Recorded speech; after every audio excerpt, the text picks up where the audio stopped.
Hi guys, welcome to this new video on Python. In this video we are going to see a very important topic, that is PCA, Principal Component Analysis, and how PCA helps us to work around with other algorithms in Python and supports the task.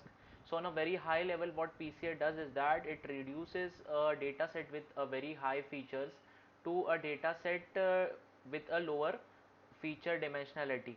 And what it does is that it helps us to even visualize the data set pretty well as another goal of PCA is that the information loss during this process needs to be minimal. So the data set that I am going to use in this video is from the Kaggle website, and this is the data set. I will be leaving the link to the website in this notebook, which will be attached below in the video. And this is the data set, you will find it on Kaggle. It's a credit card fraud detection database.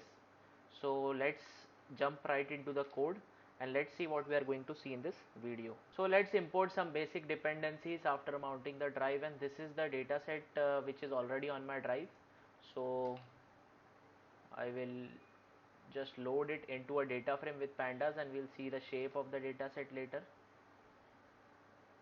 So here you can see that we have it's 2,84,000 around rows, and we have 31 columns.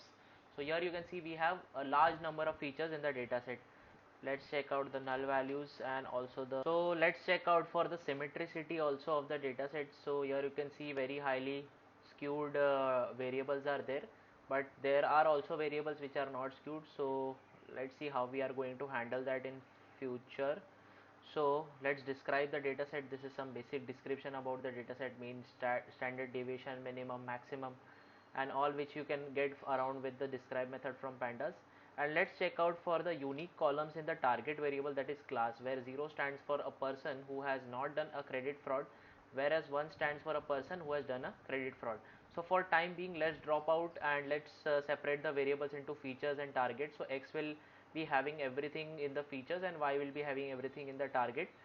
So let's separate them out, and then from sklearn.decomposition we import the principal component analysis, and we want to keep the number of components, in our case that is equal to 2. So what we want to basically do is that we want to convert the 30 features which are there in this data set to particularly only 2 features, and that is the actual dimensionality reduction thing which you can actually do with PCA. So let's do it. So just create an object of PCA, then in the principal component analysis we pass the x variable that we have here, and then we create a data frame out of it which will be having 2 features, that is principal component 1 and principal component 2. So that is done. Now let's check out for the explained variance ratio. Now this is a very important thing, because this signifies how much loss you have incurred while you were transforming your dataset through PCA. So when you go through this, you can see that the first principal component analysis, so you can see that this much is the explained variance by the 2 variables that we get from the PCA output. Next is once we get the principal components from the data set, let's concat them again to make a data frame.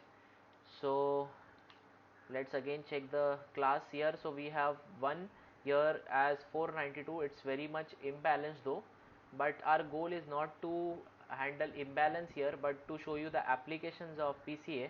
So let's apply standard scaler on the data set, which will just remove all the skewness from the principal components. And once that is done, like let's split that thing into train test in a ratio of 70-30 and the random state is 42, so that we can get reproducible results. And after that, once we are done with this thing, so what we can do after that is that we can apply the data set in lower dimensional features on any of the classifier that you can that you wish to. Like here I have been using k nearest neighbors for solving this problem. So in the k nearest neighbors, the n neighbors, that is the number of neighbors around the training data, I have chosen as 3. Then we have p is equal to 2 and the distance metric is equal to Minkowski. You can also choose another distance metric. So let's fit it on it, and let's check for the confusion matrix as well as accuracy as well as classification report for the training and the testing.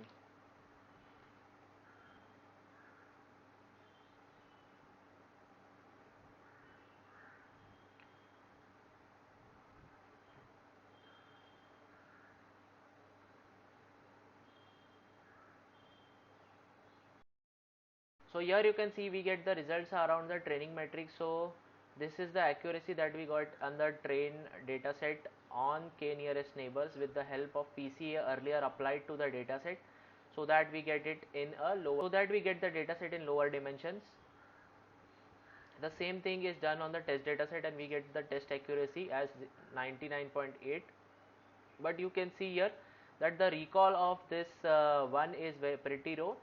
The recall of the one is pretty low because it was a case of imbalance here. So if you could handle imbalance by applying some other technique like SMOT or any other technique, so you can handle this imbalance case. Just to give you a gist about what we did in the video, so let's check out the head of the data which was originally present.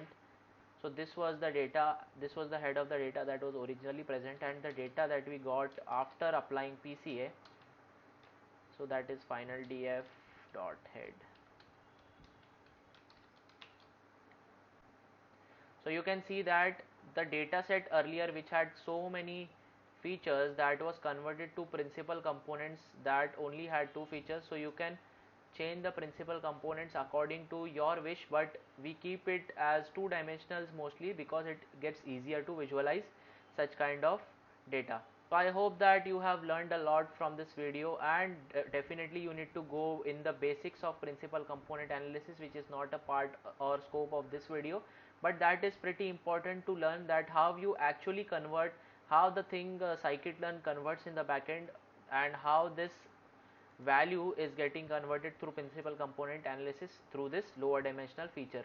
So that is pretty important. I hope that you guys are pretty much aware about it. If not, then you should go through the basics first and then you can try out the same experiment in your systems, and I'll continue to bring such interesting videos for you. See you next time.